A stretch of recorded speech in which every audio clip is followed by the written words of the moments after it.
Excelente. Bueno, pues les agradezco a ustedes su presencia en primer lugar, a la Sociedad Mexicana para la Investigación y Medicina del Sueño, la oportunidad de poder compartir algo de la experiencia que tenemos a lo largo del tiempo en esta área tan novedosa, aparentemente, pero con ciertos antecedentes, como veremos, y sobre todo poderles orientar y compartir conocimientos para la práctica que algunos de ustedes puedan buscar desarrollar o bien oportunidades para poderla hacer en su ámbito profesional.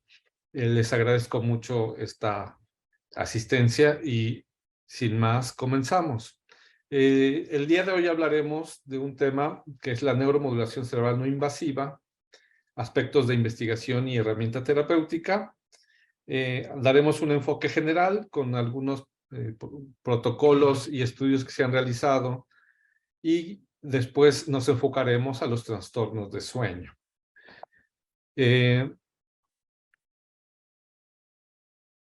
Pues bueno, primero que lo que tenemos que hacer siempre es definir qué es la neuromodulación cerebral no invasiva o estimulación cerebral no invasiva en español.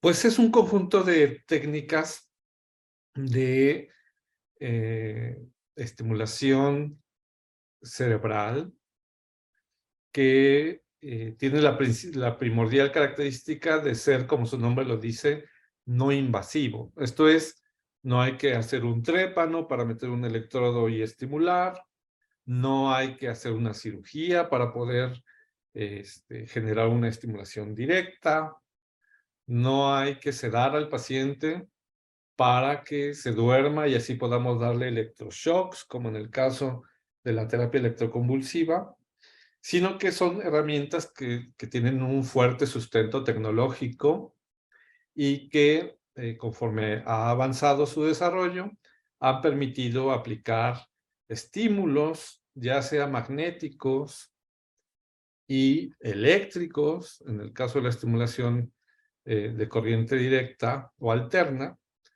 a través del cráneo, que llegan a sustratos intracraneales, en la corteza cerebral, en la sustancia blanca, o bien hasta estructuras subcorticales localizadas en el centro del cerebro. Y esta aplicación de tecnología, si bien ha tenido un avance relativamente lento en los últimos, o mejor dicho, lento en los primeros 20 años, desde que se empezaron a desarrollar los primeros dispositivos, en los últimos 10 años ha tenido una enorme evolución, como vemos en esta gráfica. El corte está en 2011, pero lo hice a propósito para que vean cómo desde los primeros inicios en donde había estimulación de la corteza motora directa o bien estimulación cerebral directa en los 80, pasando por estímulos en modelos animales, de Parkinson sobre todo, había unas cuantas publicaciones, menos de 100, como lo ven acá. Después hubo ya un incremento, buscando en ese boom que ustedes recordarán, o si no lo recuerdan es porque están muy pequeños, pero yo también era muy pequeño en aquel entonces cuando estaba de moda este intento por varios grupos de dar la cura al Parkinson, ¿no? Como lo hizo un mexicano connotado, o lo intentó al menos el doctor Drucker. Y después, bueno, el desarrollo de la tecnología que permitió poder emitir pulsos magnéticos nos permitió poder generar mayor cantidad de publicaciones hasta que por primera vez hubo una autorización, digamos, por el organismo que a nivel de Estados Unidos puede dar las bases de la aplicación segura con un buen nivel de evidencia, con tecnovigilancia, que permitan aplicarse a ciertos trastornos. Y después vino un boom, como ustedes ven, en el 2000, un poquito antes, ya con dispositivos mucho más, más elaborados y sobre todo con una amplia gama de trastornos que podían ser susceptibles de tratamiento. Después vean cómo esta curva se vuelve casi una vertical, ¿no? Cuando ya se empieza la aprobación para, por ejemplo, trastorno obsesivo compulsivo, depresión mayor, entre otras, y las que se están proponiendo actualmente para poder aplicar estas técnicas, tanto para la investigación, pero también como medidas terapéuticas. Actualmente hay más de 2000 publicaciones al año respecto a la neuromodulación cerebral no invasiva. Y bueno, por eso decía que no es algo reciente que se le haya ocurrido a alguien hace 2 o 20 años, sino que tiene unas bases históricas, la más conocida quizás, y la que, pues, o el que ganó la publicación, porque así es la ciencia, ¿no? A lo mejor hay 5 personas que lo desarrollan, pero el que lo publica es el que se reconoce, ¿no? A veces. Y bueno, el doctor Faraday hizo un descubrimiento de inducción electromagnética en 1831 y realizó la hipótesis de que un campo magnético cambiante u oscilante era necesario para inducir una corriente en un circuito cercano. Y para probar esta hipótesis hizo una bobina muy rudimentaria, que es la que ven aquí abajo, donde estaba enrollado un cuerpo de acero con alambre y conectó la bobina a un galvanómetro, que es lo que vemos acá. Y haciendo movimiento de un imán en el centro de este ensamble de papel y alambre, notó que existía una generación de una corriente medida por este galvanómetro. Bueno, pues este es el principio que dio origen a las leyes de Faraday. Y a partir de aquí, de esta ley, pues surgen muchas aplicaciones modernas, principalmente, y ustedes lo habrán intuido, por ejemplo, el motor eléctrico. ¿Qué es esto? Una bobina, que es este enredijo de alambre que está enrollando un imán y que se hace girar a través del campo que genera el imán y generar cambios en la polaridad que permitan generar, en este caso, movimiento, como lo hace el motor eléctrico. Y a partir de ese motor, pues surgen muchos desarrollos de aparatos. Pero ya en el siglo pasado, pues ya imagínense, el siglo pasado, hablamos de la década de los 80, con grandes cambios. No solamente había buena música, sino había mucha gente inquieta haciendo cosas. Y el grupo de Mike Paulson en 82 en la Universidad de Sheffield usó este principio que derivó del campo inducido a través de esta bobina y pudo generar un primer campo eléctrico a través de una bobina que produjo un campo magnético. Desde aquí tenemos que ir aclarando que hay elementos importantes de este componente. El primero es que hay un generador de corriente primaria que se hace circular a través de este aparato y después circula en la bobina. Y por primera ley de Faraday, el hecho de que avance una corriente a través de un conductor generará un campo magnético que es perpendicular al flujo de esa corriente, pero girará en sentido inverso a la misma. Y este es el principio de la inducción electromagnética. Bueno, más adelante, también en la Universidad de Sheffield, Barker y sus colaboradores perfeccionaron este instrumento que, como ustedes empiezan a ver, se perfilaba ya para ser uno de estos famosos bobinas o coils que empleamos para la estimulación magnética actualmente, y que tenía un generador con un regulador y que empezó a hacer pruebas en seres humanos. Pruebas primero en sujetos sanos para poder calcular el famosísimo potencial evocado motor, ¿no? Del cual publicó una vez que obtuvo una serie suficientemente para demostrar en sujetos sanos cómo se generaba este potencial evocado motor. Y bueno, justamente ya entrando en un poco más del análisis de las bases anatómicas, pues al hacer estímulos en el cerebro humano, pues pudo mapear o pudo generar la influencia electromagnética sobre la corteza motora primaria o área 4 de Brodmann, también sobre la corteza premotora y el área motora suplementaria. ¿Por qué áreas motoras? Ya veremos que se pueden estimular actualmente varias áreas y zonas, pues porque era la respuesta, digamos, más elocuente, más evidente, como para poder hacer mediciones y para poder hacer un registro objetivo de lo que estaba midiendo, que era el potencial evocado motor, y de acuerdo al conocimiento que ya se tenía del homúnculo, el homúnculo motor generado por la corteza motora, como muchos de ustedes ya conocen, en donde lo que traduce este homúnculo o este hombrecillo es la representación de las diferentes regiones de la corteza motora y la cantidad, digamos así, el total o el promedio de neuronas que participan en el control de esas áreas.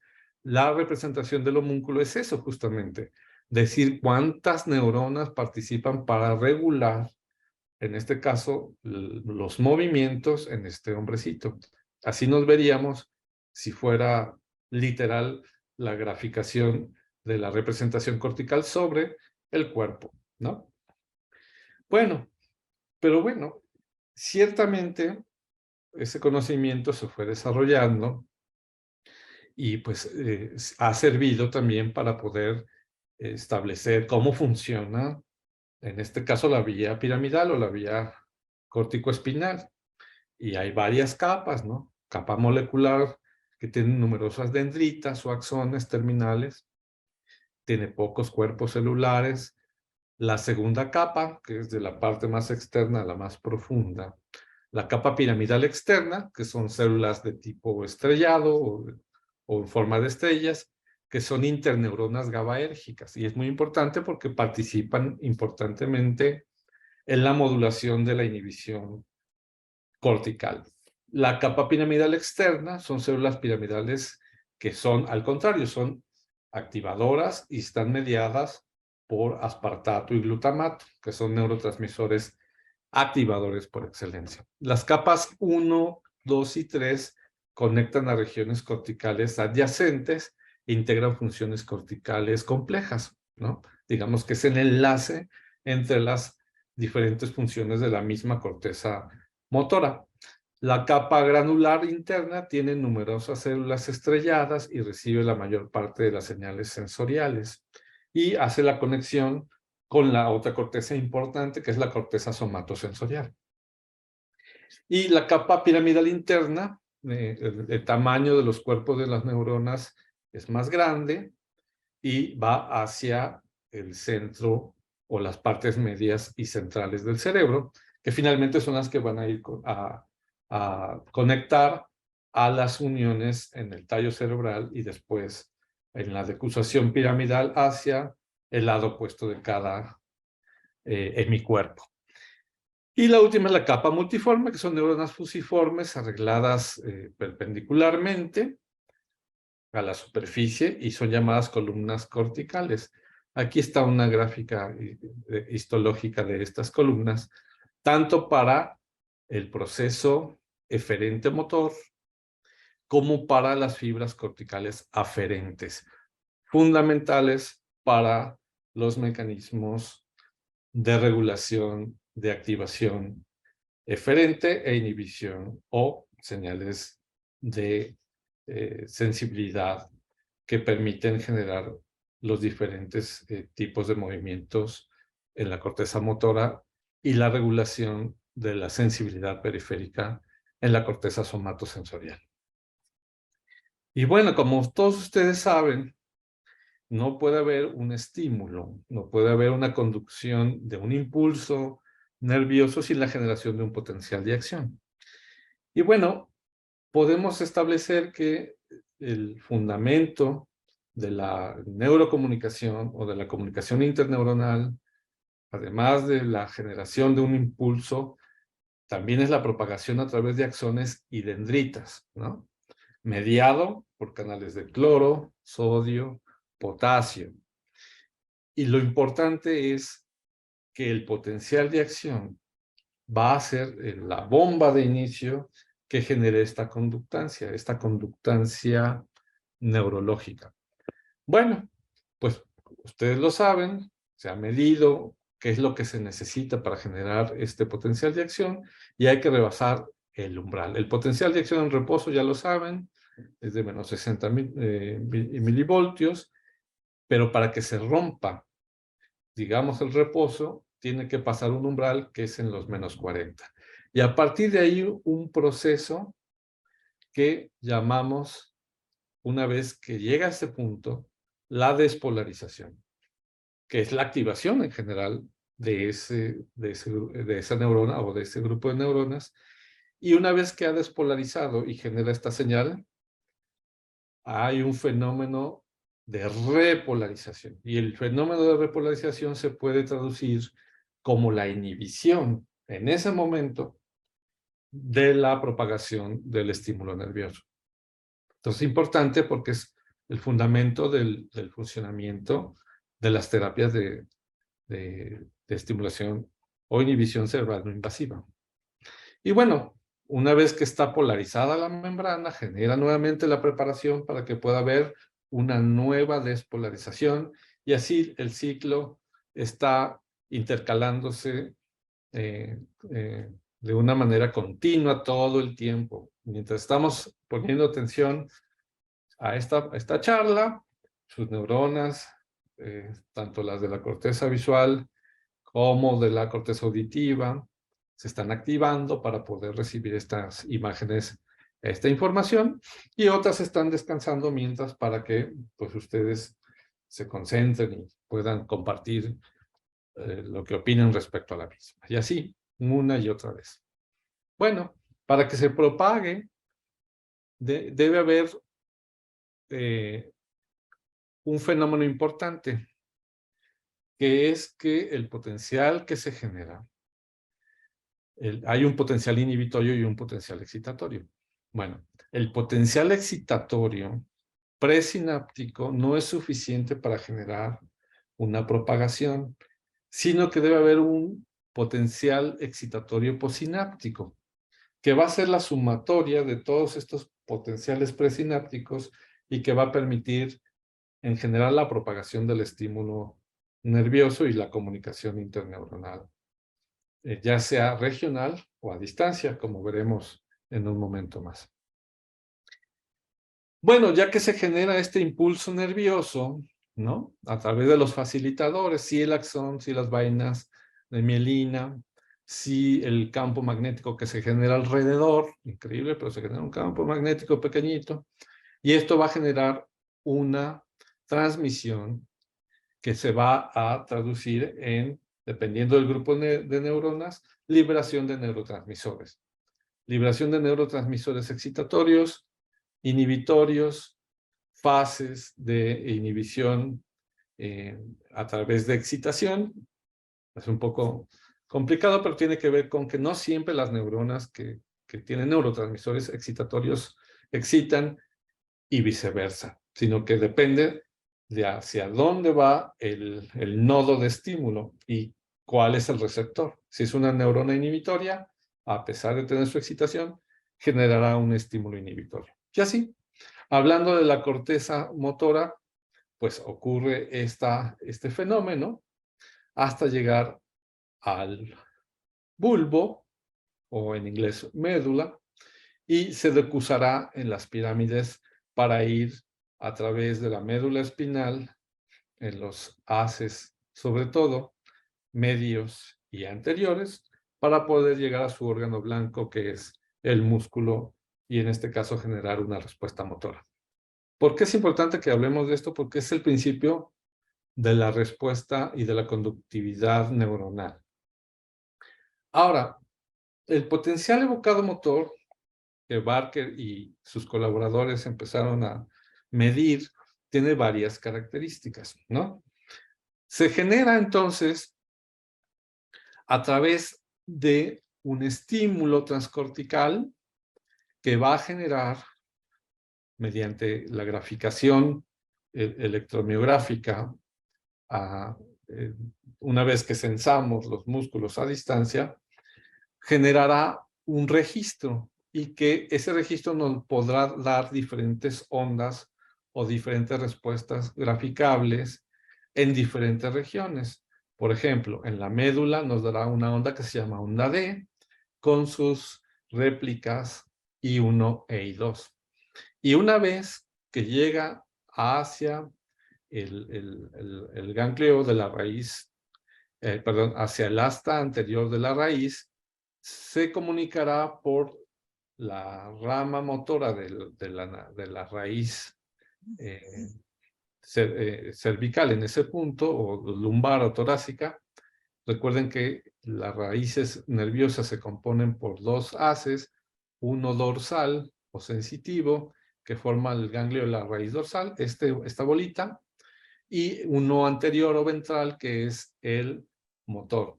Los dos juntos viajan hasta su órgano, en este caso el músculo, que puede dar la sensibilidad, pero también puede dar el efecto de la contracción muscular. Y cuando llega, genera un potencial muscular.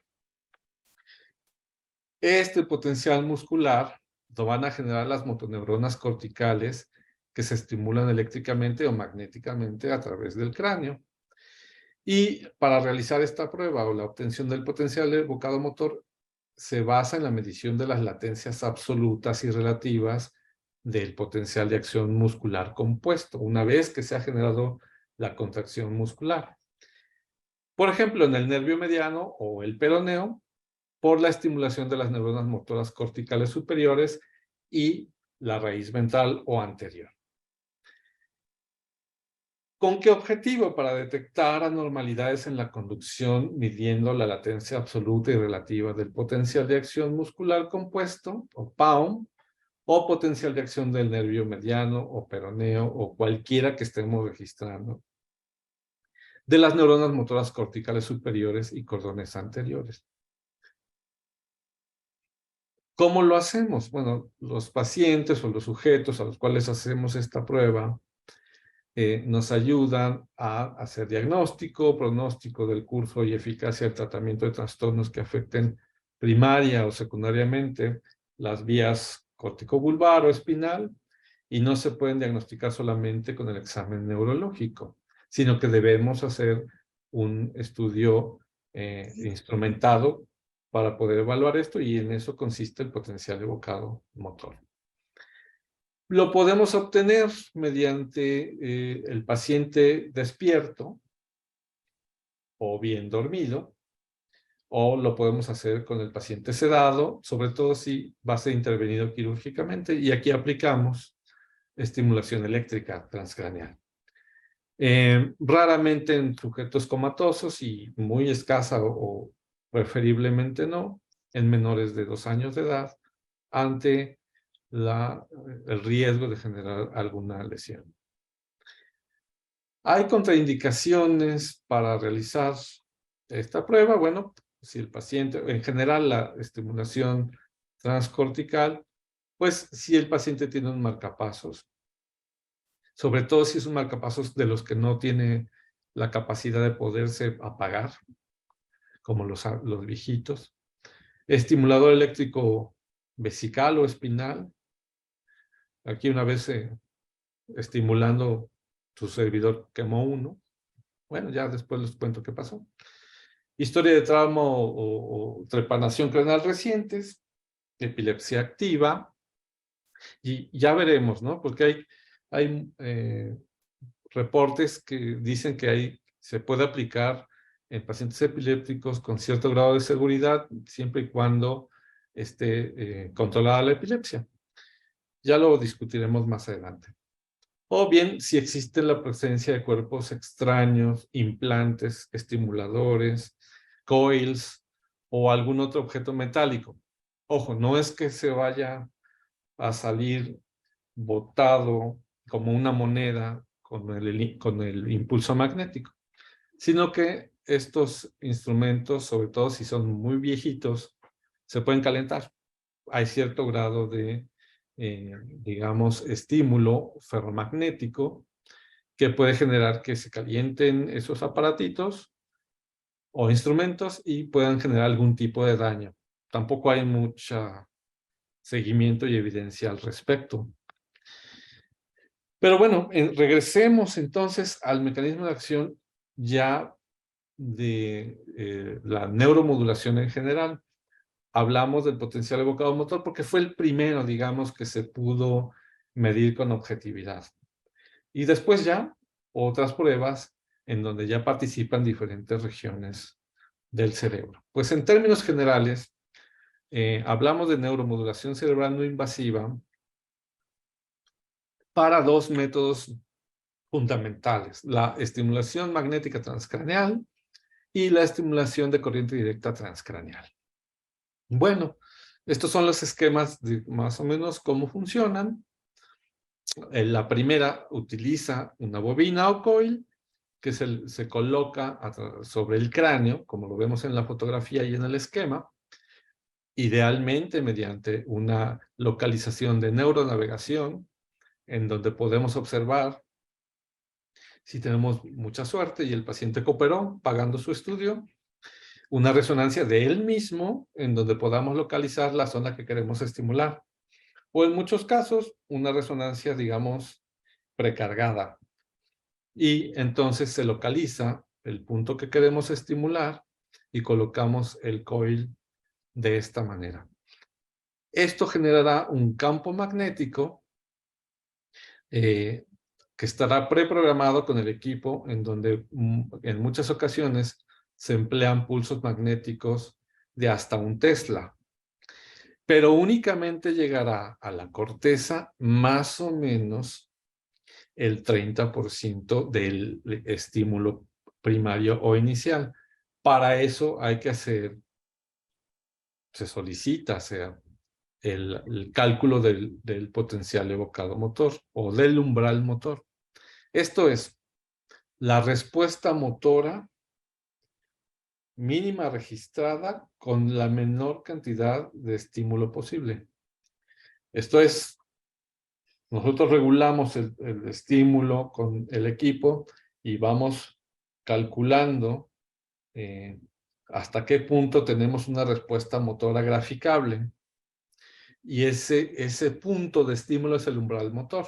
Y eso nos sirve de base para poder calcular la intensidad del estímulo, hablando de la estimulación magnética transcranial.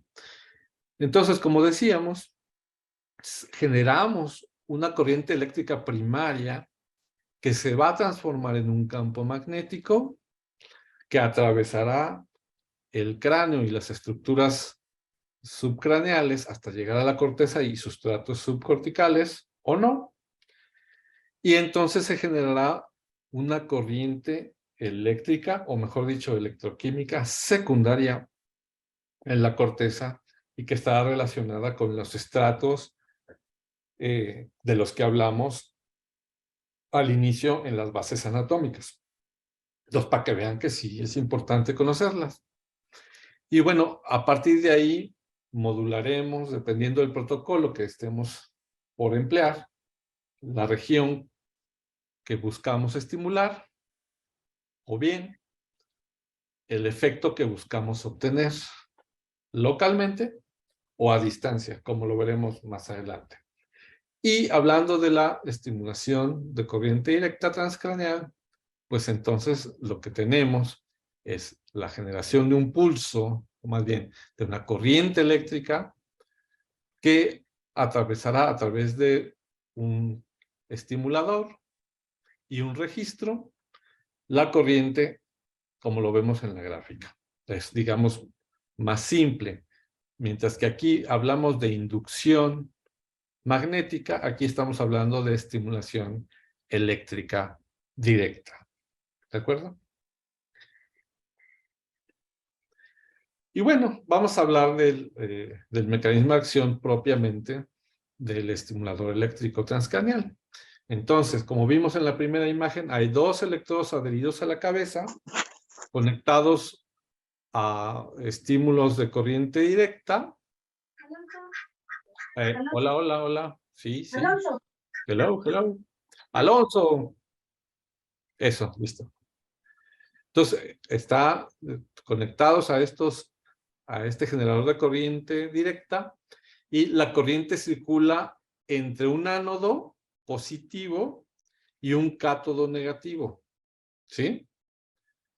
Oiga, pero me enseñaron que el ánodo era negativo.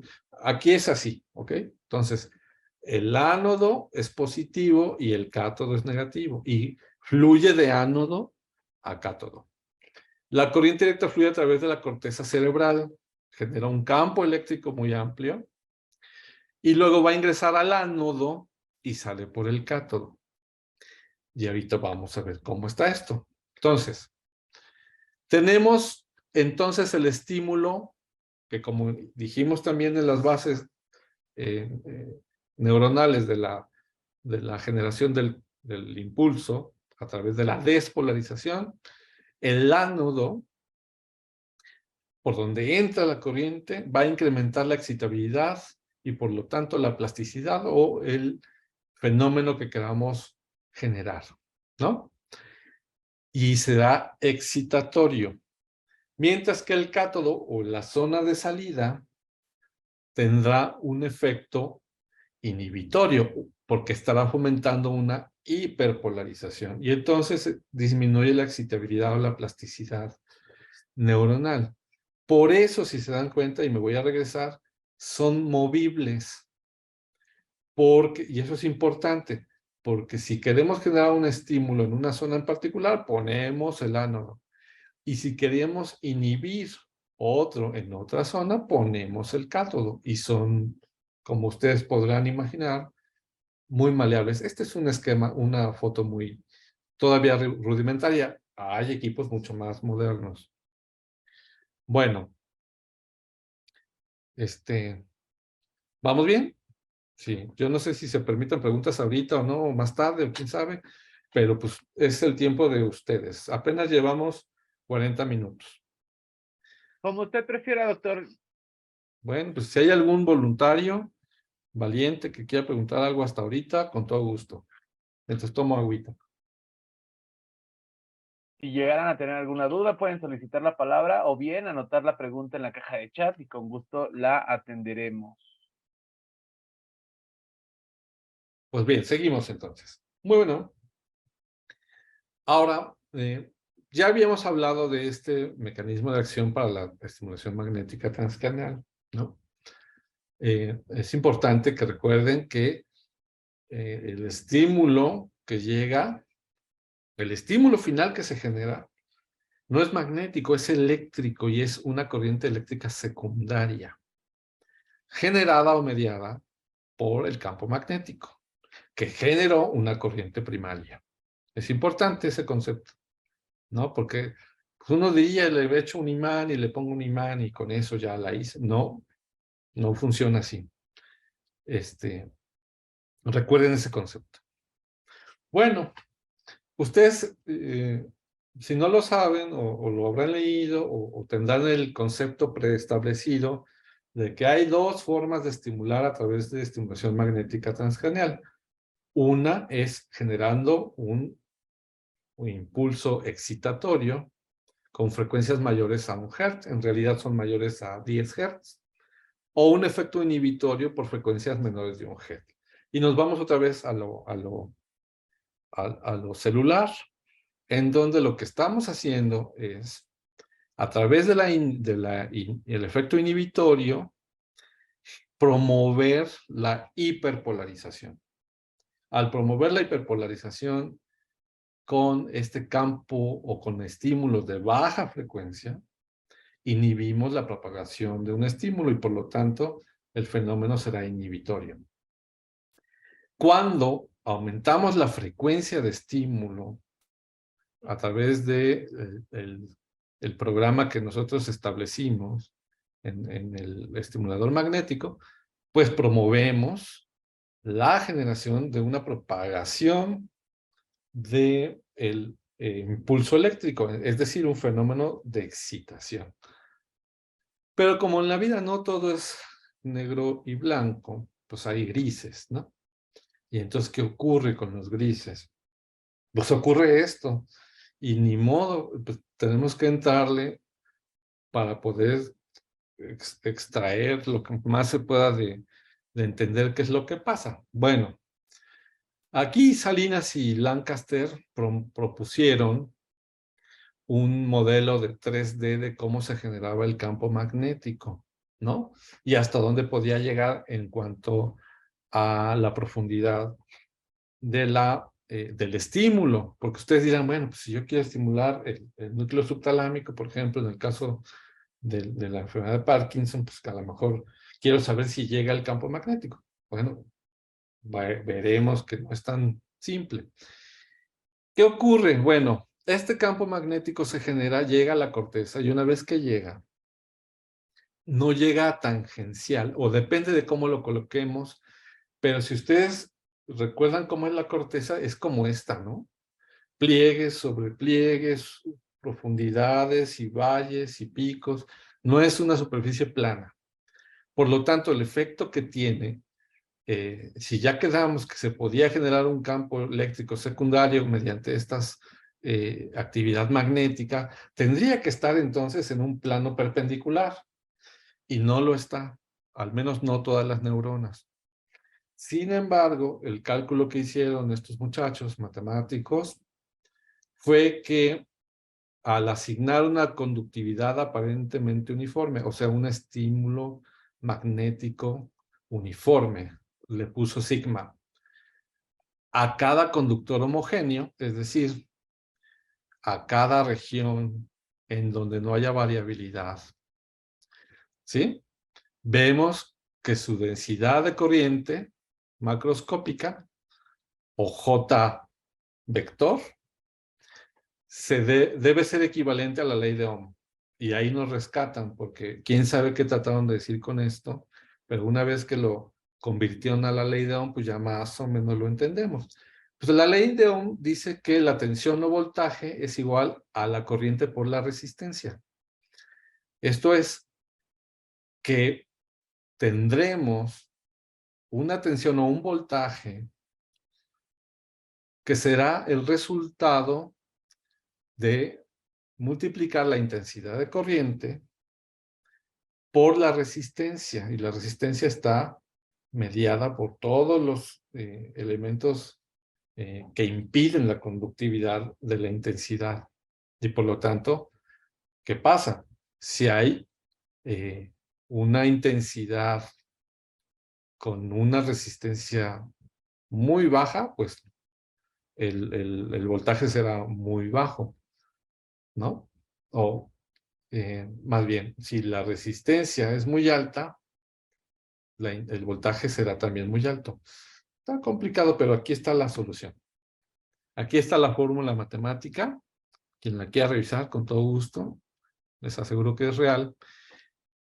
Y lo que tratan, o todo lo que lleva esta explicación matemática es poder llevar a que el estímulo transcraneal a través de un estimulador magnético llegue a un plano más o menos homogéneo, si es que se coloca de manera adecuada el coil, para poder llegar a sustratos corticales y subcorticales. Y este modelo nos invita a pensar que es posible poderlo hacer de esta manera, porque si no, no tendríamos un método para poder estimular algo que no sabemos si va a llegar, ¿no? Pero estos jóvenes se dedicaron a hacer esto. Dijeron, no, momento. Sí hay mucha dispersión del campo magnético, sí hay mucha dispersión, Pero haciendo estos cálculos y colocando el coil de tal manera, podemos incidir en una zona específica para generar un fenómeno. Es lo que trata de decir esta parte.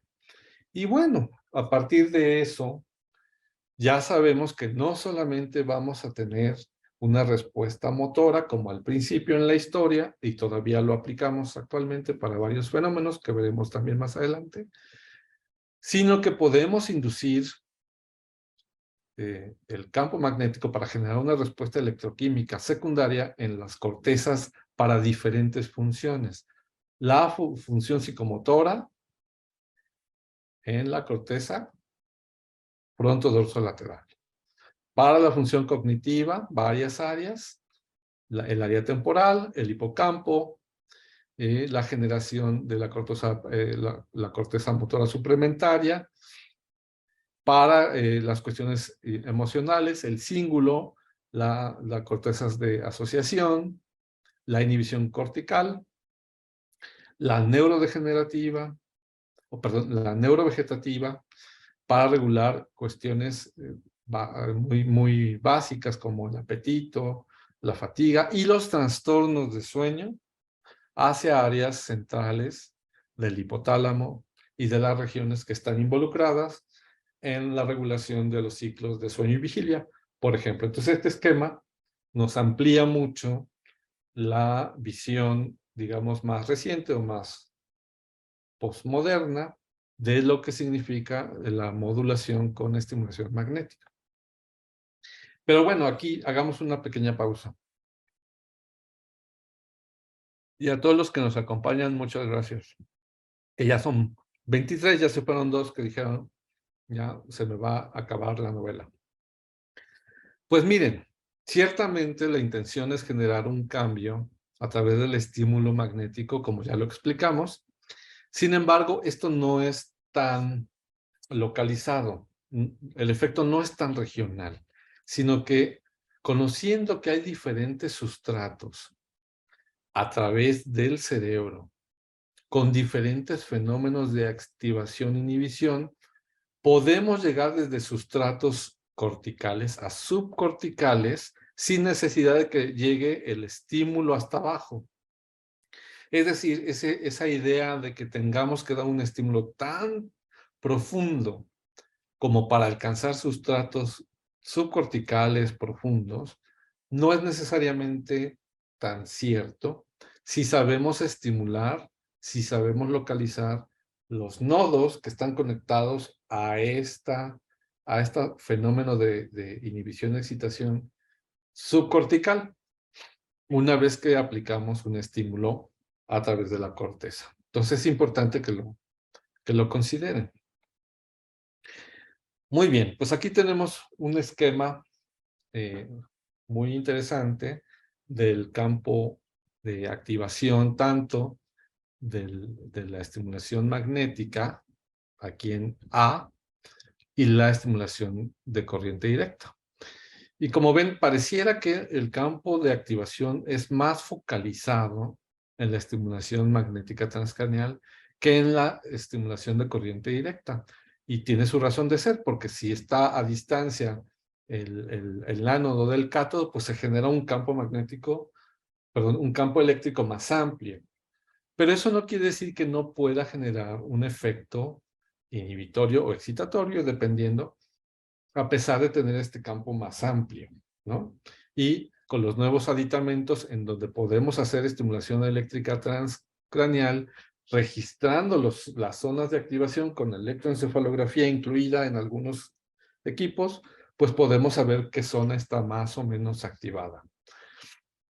Muy bien, pues entonces vean aquí el esquema más o menos tridimensional de cómo se propaga el estímulo en un estímulo magnético contra uno eléctrico. Excitación, inhibición, excitación y alrededor inhibición propagada. Pero ¿qué pasa? Y esto es importante y es cuando ya nos metemos a los problemas clínicos. ¿Qué pasa cuando hay cambios en la estructura cerebral asociada a lesiones? Lesiones por cualquier fenómeno que pueda generar una lesión o un cambio en el funcionamiento de estos sustratos neuronales. Pues que hay una distribución diferente a la hora de estimular, hay una distribución diferente del estímulo. Aquí hay una pregunta. Vamos a ver. Dice, no, pues tú lo escribiste. Gracias. No, no era una pregunta, perdón. Entonces, vean cómo se distorsiona en el caso de una enfermedad vascular cerebral o un stroke o un infarto, cómo ese campo que era parejito, que estaba muy focalizado, se diluye y cuando queremos hacer una estimulación ya no es tan precisa, tanto para la estimulación, tanto como para la dispersión en el líquido cefalorraquídeo, como en la sustancia gris o en la corteza propiamente dicho, ¿no? Entonces, comparando un sujeto sano contra, lo ven aquí, contra un paciente que tuvo un infarto cerebral. El estímulo se diluye, mientras que aquí es focal en sujetos sanos, es difuminado o diluido o se disgrega el estímulo y no tenemos el mismo efecto. Por eso es que la alteración estructural no permite generar el mismo efecto, pero hay soluciones, como veremos más adelante. En este estudio muy interesante, en donde se administró a varios gatos y luego se les hizo un PET, una tomografía por emisión de positrones para ver qué zonas se activaban más o menos, se les inyectó un marcador, un trazador con deoxiglucosa, y vean cómo en donde se aplicó estimulación magnética, aquí con estimulación magnética repetitiva, generamos estímulos de activación y a distancia fenómenos de inhibición, tanto en la corteza como en los sustratos subcorticales. Si lo ven bien, aquí lo vemos en la parte medial del cerebro de estos gatos con un fenómeno de menor activación. Y esto se pudo medir a través de estímulos en el Valle Silviano, en la región viso o visoparietal, muy cercana, digamos, entre la unión entre el parietal y el occipital, y cómo pudieron estos investigadores hacer una excitación localizada, y esta excitación generó a distancia un fenómeno de inhibición. Y lo hicieron en diferentes momentos, ¿no? Lo compararon también aplicando la terapia simulada y encontraron que, si lo ven en estas gráficas, tanto en el tiempo 1 de estímulo en un momento, como en el tiempo 2 en azul, como conforme el estímulo era más profundo, existía una distancia mucho mayor y por lo tanto había una disminución de la respuesta a este estímulo. Es decir, entre más profundo era, menos respuesta se tenía, y entre más superficial, más respuesta se tenía. Aquí lo que hicieron fue probar en también estos modelos de gatitos baja frecuencia contra alta frecuencia. Y aquí es donde está el asterisco, es donde está el punto de estímulo. Con estímulos de baja frecuencia, que los vemos acá, en azul o verde oscuro, vimos que la corteza en estos puntos se inhibía o tenía una zona de menor metabolismo, también marcada con dexoglucosa.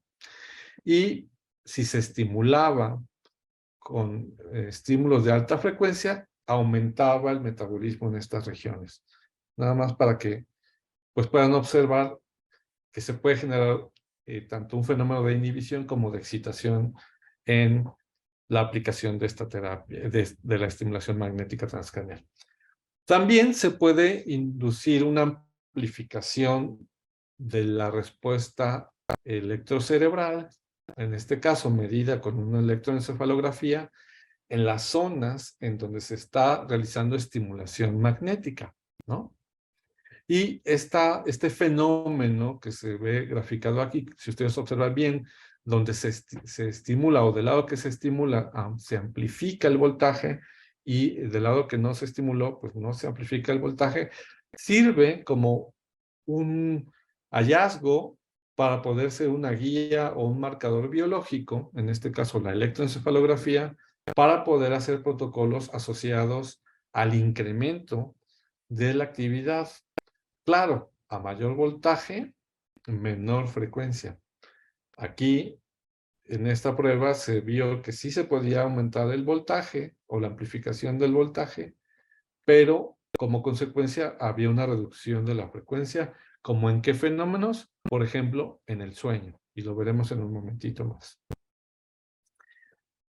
Bueno, seguimos con los mecanismos de acción en muchos ensayos, en muchos estudios, tanto pues como hasta ahora han visto en modelos animales, como en sujetos sanos en algunos casos, pero ya veremos clínicamente en algunos estudios, porque vamos bien de tiempo. Como en esta prueba de Murphy en 2016, lo que hizo fue hacer un diseño muy interesante en el cual a ratitas quería inducirles un fenómeno de inhibición y luego un fenómeno de excitación cortical a través de la estimulación de neuronas subcorticales que proyectaban hacia neuronas piramidales de la capa 5. ¿Qué es lo que hizo? Bueno, les hizo un trépano a la cabeza de las ratitas y les colocó un cargador de corriente, pues un químico que generaba una carga eléctrica en el estrato 5 de la corteza motora de estas ratitas, y al mismo tiempo colocó un periscopio, alguien tomó una foto, un periscopio para poder sensar la respuesta motora, eléctricamente hablando, del estímulo magnético que se iba a generar. Entonces puso el periscopio con un sensor eléctrico en la corteza, a nivel de la patita trasera, y luego dio estimulación magnética de un solo pulso. ¿Y qué ocurrió? Que valoró cómo estaba la respuesta al estímulo sin la estimulación magnética, luego más la estimulación magnética, y ya se están dando cuenta qué es lo que pasó.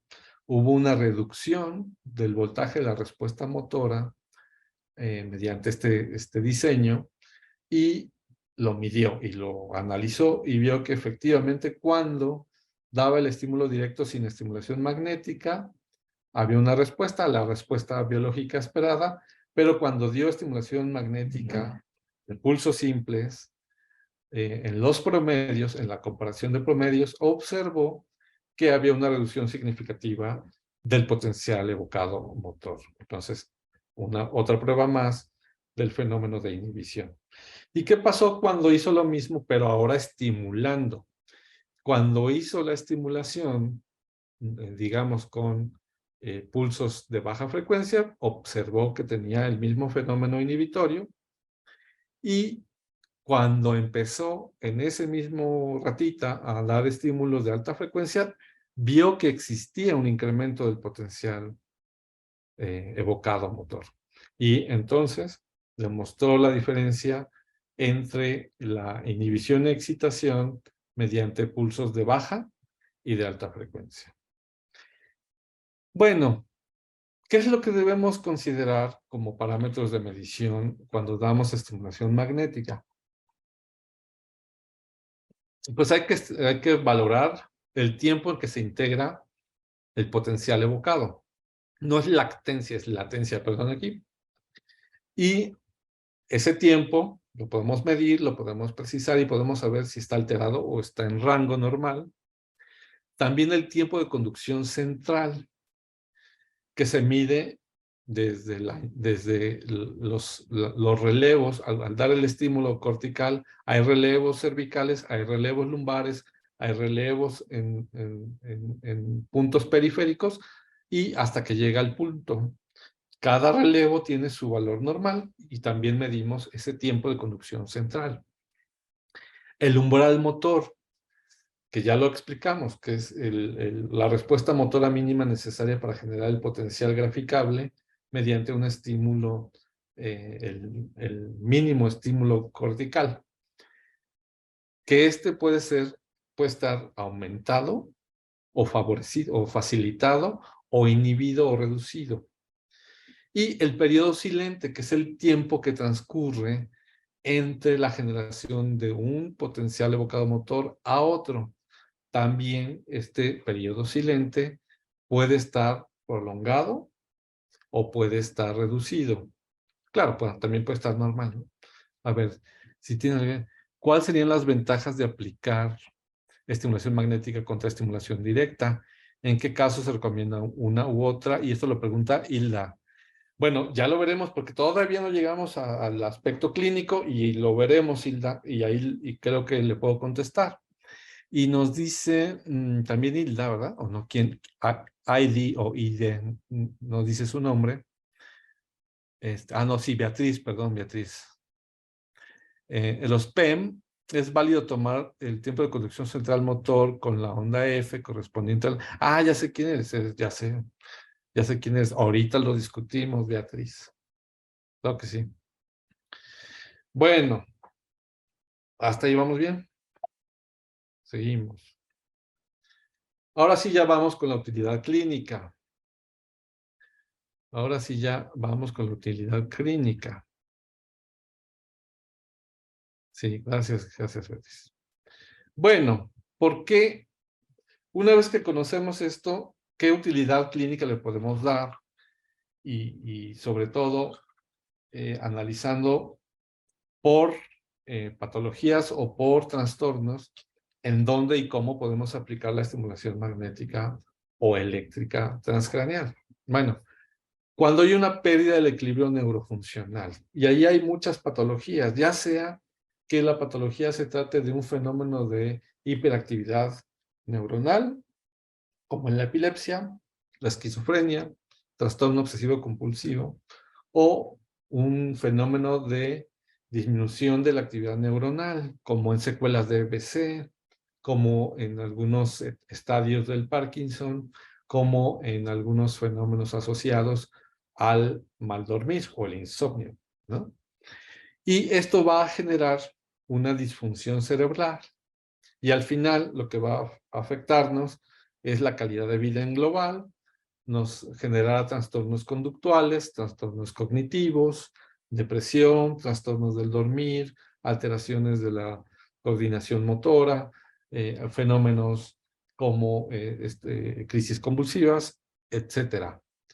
Es decir, cuando se rompe el equilibrio, hay que intervenir. Y, por desgracia, la intervención farmacológica, por un lado, o la intervención, digamos, más directa, como en algunas cirugías, pues son muy traumáticas desde el punto de vista estructural para el cerebro, traumáticas desde el punto de vista de los efectos colaterales, como en el caso de la aplicación de fármacos, que casi siempre tienen que ser añadidos una y otra vez y generar una polifarmacia o una polifarmacoterapia que va a alterar no solamente al cerebro, sino también a otras estructuras del cuerpo, la función hepática, la función gástrica, la función renal, y esto va a complicar el cuadro al fin y al cabo. Por eso es que se fomenta la implementación de terapias alternativas como estas.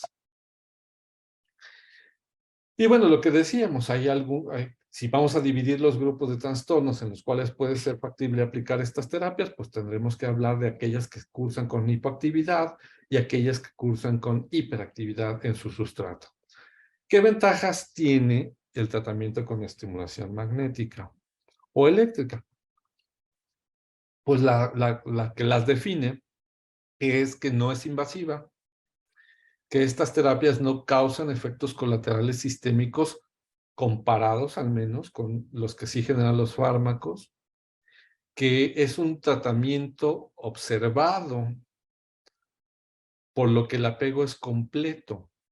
Y los pacientes que vienen a buscar estimulación magnética saben muy bien que estamos observándolos, porque o estamos ahí con ellos aplicando la terapia, o en el caso de la estimulación eléctrica, estamos sensando sus cambios día tras día. Y además, porque hay que decirlo también, no es una terapia barata que les permita decir, ah, pues no importa si no me la aplico hoy y no pasa nada. También tienen cierto grado de apego.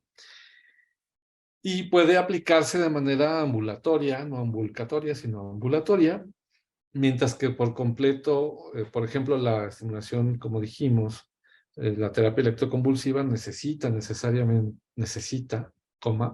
de un espacio que le permita realizarse con seguridad, sedación, vigilancia neurológica, de un psiquiatra, un anestesiólogo, un ambiente que pueda sacarlo en caso de que se complique. Entonces, no hacemos eso. Y en general, aunque hay estudios que dicen lo contrario, estas terapias no tienen efectos sobre la cognición y la memoria, como si la terapia electroconvulsiva. En situaciones o en casos de trastornos neurológicos, ¿cómo la empleamos? Y les presentaré únicamente algunos casos, algunos estudios, porque hay muchos estudios, afortunadamente. Bueno, en la hemiplegia congénita, en la esclerosis múltiple, en la espina bífida, también espina bífida y atrofia espinal tipo 1. Bueno, podemos aquí desglosar muchos, pero digamos les puse esto como ejemplo. En las disgenesias de la corteza motora, trastornos de atención con hiperactividad, en el EBC, en la epilepsia, en las enfermedades neurodegenerativas. Y bueno, veremos la evidencia asociada a la estimulación magnética en neurología. Y aquí está este primer estudio, en donde está más o menos reciente, en donde se valoró la respuesta a multiaños o un seguimiento a varios años a pacientes con esclerosis múltiple que presentaban, conforme avanzaba su enfermedad, diferentes estadios de la misma, de pasar de una remitente recurrente a una primaria progresiva, a una secundaria, perdón, primaria progresiva a una secundaria progresiva con remisiones. Y lo que se hizo en este estudio fue justamente hacer la evaluación del potencial evocado motor para dar seguimiento a estos grupos de pacientes y poder saber si había una alteración en la generación de su potencial de acción. Y efectivamente, a través del tiempo y a través de la comparación del antes o al inicio de su enfermedad y años después, se observó que efectivamente tanto la latencia como el periodo silente, como la amplitud del potencial, se vieron afectados progresivamente por su enfermedad. Y aquí es una utilidad, o es un ejemplo de utilidad todavía del potencial evocado motor. En la enfermedad vascular cerebral, en el stroke, ¿no?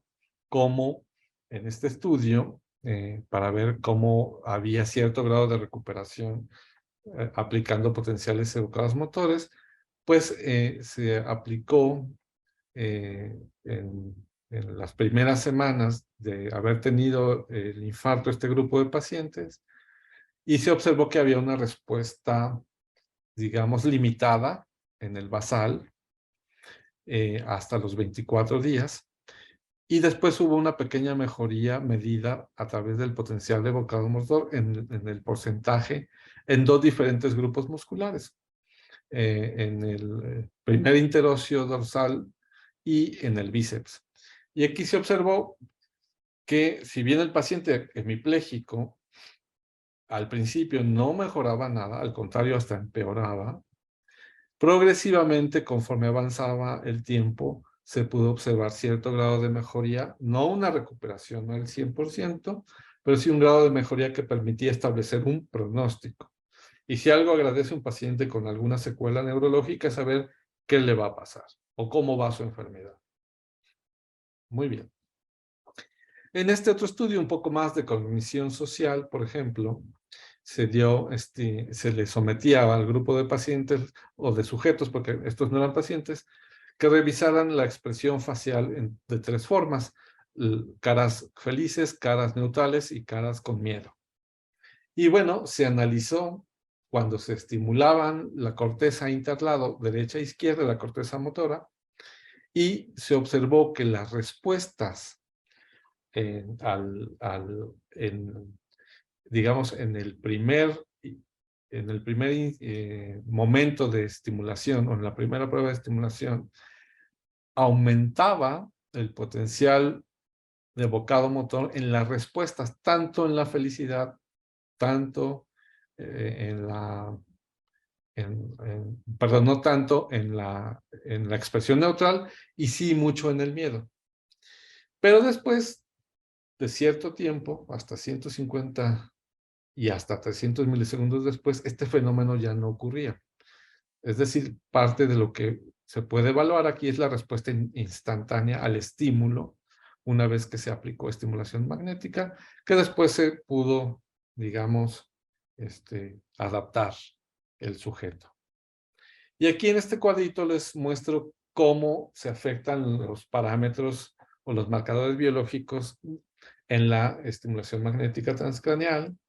Ya habíamos hablado de la amplitud, del potencial evocado motor, el tiempo de conducción central, el umbral motor y el periodo silente. Y en los diferentes ejemplos neurológicos vemos que hay, en la mayoría, una disminución de la amplitud con un incremento en el tiempo de conducción central y, bueno, resultados variables en cuanto al umbral motor, pero también variables, dependiendo de la patología, en la prolongación o acortamiento o presentación del periodo silente. Y aquí lo ven en diferentes patologías neurológicas. Y vamos a entrar un poco más al sueño, porque finalmente esta presentación está más orientada a los trastornos de sueño. Bueno, como ustedes saben, la regulación del sueño está dada por fenómenos también de inhibición y excitación. Por un lado, aquellos promotores de la vigilia que están asociados a la activación cortical y por lo tanto al despertar, y aquellos promotores de la inhibición cortical o de la promoción del sueño que están relacionados con la inhibición de la corteza y la activación de grupos específicos de núcleos cerebrales que participan en la promoción del sueño. Y bueno, lo mismo, también el sueño puede verse, o la fisiología, o el sueño normal, puede ver perdida la homeostasis en su función, y esto va a generar alteraciones de sueño, y volvemos al mismo problema: calidad de vida alterada, trastornos de conducta, respuesta inadecuada a tratamiento, afectación cognitiva y una mala percepción de la enfermedad, sobre todo si no se atiende. Y bueno, hay varios estudios asociados a ¿se acuerdan la figura en donde estaba aumentando el voltaje y disminuyendo la frecuencia en el electroencefalograma cuando se daba estimulación magnética? Bueno, ese fenómeno llamó la atención a estos autores y bueno, lo que hicieron fue tratar de fomentar el incremento de la actividad de ondas lentas durante el sueño, con la finalidad de poder generar cambios o incrementos en esta etapa de sueño, que es el sueño de ondas lentas. Y sí, lo pudieron realizar y se pudo medir que hubo un incremento significativo de esta etapa de sueño en estos pacientes con estimulación magnética, y lo mismo se hizo con estimulación eléctrica, donde se aplicaron estímulos de 0.2 miliamperes y pudo verse en los diferentes periodos en que se aplicó un incremento del sueño de ondas lentas también. En este estudio de Marcello Mazzini y sus colaboradores del 2006. Y bueno, en este otro, en donde se analizó o se analizaron en este estudio, en esta revisión de la aplicación de estimulación magnética y de estimulación eléctrica para poder regular el sueño de ondas lentas, se ve en esta primera gráfica o en esta digamos, línea del tiempo, cómo pocos estudios se realizaron, como lo dijimos al principio, y después ya una gran cantidad de estudios asociados a la búsqueda de la generación de sueño de ondas lentas, modificando tanto la macroestructura como la microestructura con diferentes métodos. Uno a través de la estimulación auditiva, otro a través de la estimulación eléctrica y otro a través de la estimulación magnética. Entonces, los montajes de estos diferentes aplicaciones o intervenciones en esta prueba fue colocar el coil del estimulador magnético en diferentes regiones para poder obtener una respuesta. Y dar pulsos magnéticos de baja frecuencia para poder inducir cambios en el sueño de ondas lentas. Y bueno, se observó que existían varios estudios que hacían esto, y en la revisión de la confiabilidad del estudio, pues se obtuvieron resultados variables. Unos apoyaban a que este tipo de arreglos de estimulación podrían generar el que los pacientes podrían dormir en estas etapas de sueño, y otros que finalmente no generaban un cambio significativo, sobre todo aplicando estimulación auditiva, no así con estimulación eléctrica, que fue la que mejor calificó para esta intención terapéutica.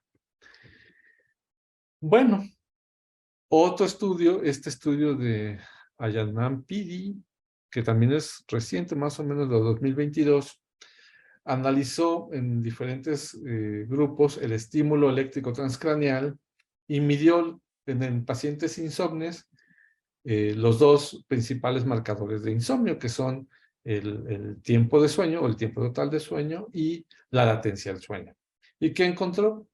Que en aquellos en los que aplicó terapia simulada, no había cambio significativo en relación con el estudio basal, y conforme fue aumentando el número o el tiempo de estimulación, fue encontrando que en un primer periodo se incrementó un poco y después en un segundo tiempo fue aumentando el tiempo total de sueño. En el caso de la latencia al sueño, vio que en el tiempo 1 la latencia estaba todavía, digamos, arriba de lo normal, y después fue viendo, conforme fue aplicando estímulos, cómo se reducía la latencia al sueño, entrando incluso a rangos normales. En esta tabla les muestro varios estudios en donde se ha tratado de establecer la influencia de diferentes tipos de protocolos para la generación de un fenómeno de mejoría en el problema de los pacientes, que incluyeron tanto epilepsia como insomnio y algunos otros trastornos, y cómo se hicieron los montajes o las preparaciones para la intervención, cuántos días duró, las herramientas que se emplearon para poder medir objetivamente el fenómeno antes y después de la intervención, y si había o no estímulo agregado con medicamentos, ¿no? Y bueno, pues los pueden revisar, por ahí hay algunos que hemos hecho nosotros y participado, como este que les voy a presentar, que quizás lo conozcan, pero en este estudio lo que hicimos fue ver el efecto de la estimulación de baja frecuencia con estimulación magnética en pacientes epilépticos con epilepsia focal, eso era importante, y hacer una correlación con la calidad de vida que tenían. Este estudio lo hicimos en pacientes, todos varones, militares, que tuvieron alguna lesión o que desarrollaron algún tipo de epilepsia focal asociada a su trabajo. Aplicamos la escala de QOLI, en donde por ítems o por sus evaluaciones en diferentes grupos, vimos cómo estaba la preocupación por las crisis, la calidad de vida en general, el bienestar emocional, su fatiga o su energía cotidianos, el funcionamiento cognitivo, los efectos secundarios a la medicación y el funcionamiento social.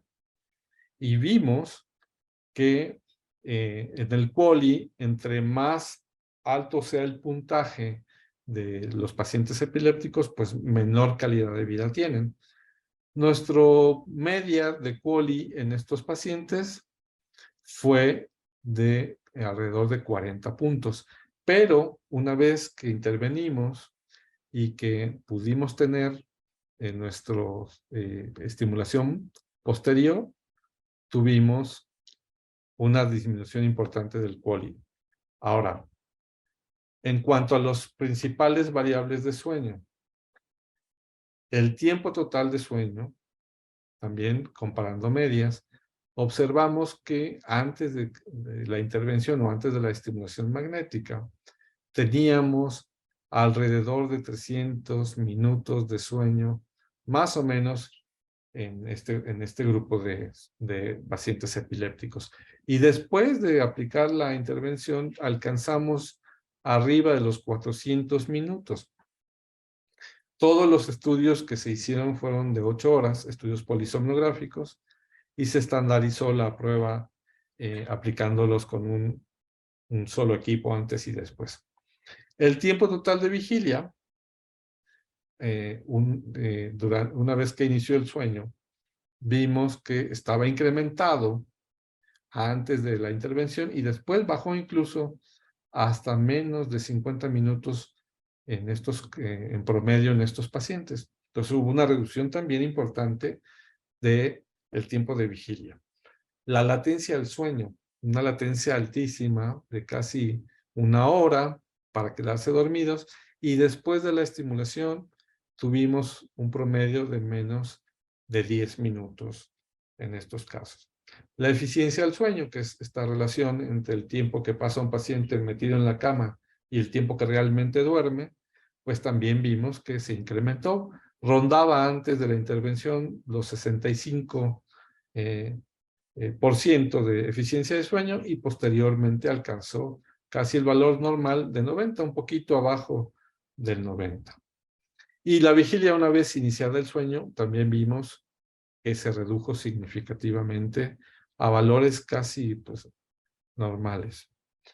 Esto es importante, la arquitectura de sueño, que es, comparamos los diferentes estadios de sueño, el sueño ligero, el sueño de ondas lentas y el sueño MOR, y obtuvimos que la intervención no generó un cambio brusco que alterara la arquitectura del sueño en cuanto a su equilibrio y estructura. Es decir, que durmieron los pacientes más tiempo y mejor, pero no lo hicieron a expensas de disminuir, sino al contrario, mejoraron el tiempo de sueño profundo, tanto el sueño de ondas lentas o sueño reparador como el sueño MOR. Y al contrario, durmieron todavía un poco menos en sueño ligero. Y esto es importante porque analizando la influencia de fármacos, sí hay estudios que demuestran que los medicamentos como las benzodiazepinas podrían incrementar el sueño, pero lo harían sacrificando las etapas de sueño reparador y las etapas de sueño MOR, lo que condicionaría un deterioro mayor de la condición del paciente. Pero también hay diversos trastornos en niños y adultos que pueden ser susceptibles del manejo con estas terapias. Y antes de seguir, vamos a ver. Aún no, al cierre lo ponemos. ¿Qué es eso? Disculpe, ¿ya pusieron el link del registro? Ok. Perdón. Ya ahí vamos, ahí vamos consumiendo el tiempo. Tenemos hasta las 9, ¿no?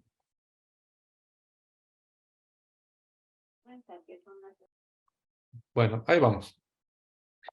Entonces, ¿en qué otras 8:30. Ah, caray, pues ahorita me apuro para que podamos... ¿En qué otras cosas? Pues por supuesto que la depresión pues fue una de las principales indicaciones aceptadas por la FDA. Y bueno, en la depresión, ¿qué pasa?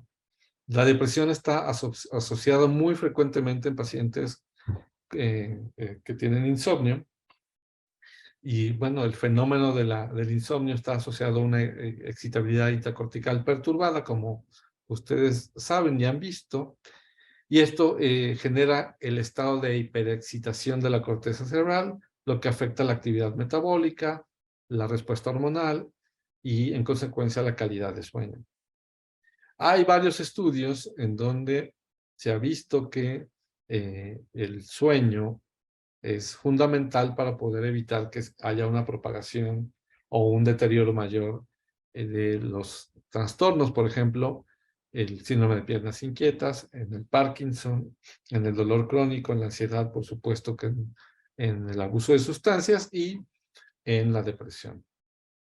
Muchos pacientes con estas patologías son resistentes al tratamiento y tienen insomnio y puede ponerlos en riesgo de recaída.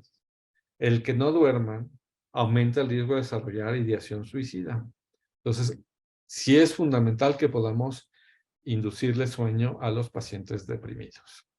Y en algunos estudios, comparando la calidad de sueño, aplicando estimulación magnética, comparado con sham, con controles y con melatonina, pues se vio que podría generar en este estudio una mejoría importante en la inducción de sueño, en la calidad de sueño, más o menos comparada con la aplicación de melatonina.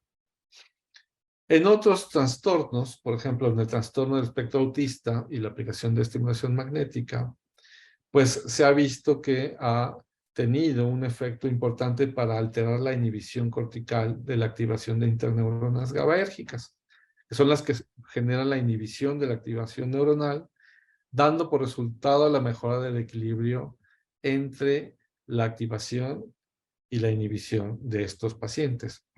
Y el protocolo que se hizo en este estudio, en ShockDate, en 2009, fue un estudio con estimulación repetitiva de 0.5 Hz al 90% del umbral motor y se aplicaron 150 pulsos en la región frontodorso lateral derecha.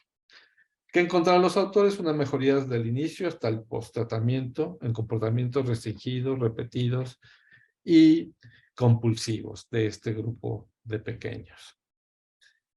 Muy bien, creo que ya acabamos. Listo. Pues agradezco a todos por su atención, también a la Sociedad Mexicana para la Investigación y Medicina del Sueño, a la Sociedad Mexicana de Neuromodulación, al Centro de Sueño y Neurociencias y al Centro Médico ABC por el apoyo para la realización de esta presentación. Y entramos al ciclo de preguntas y respuestas con todo gusto.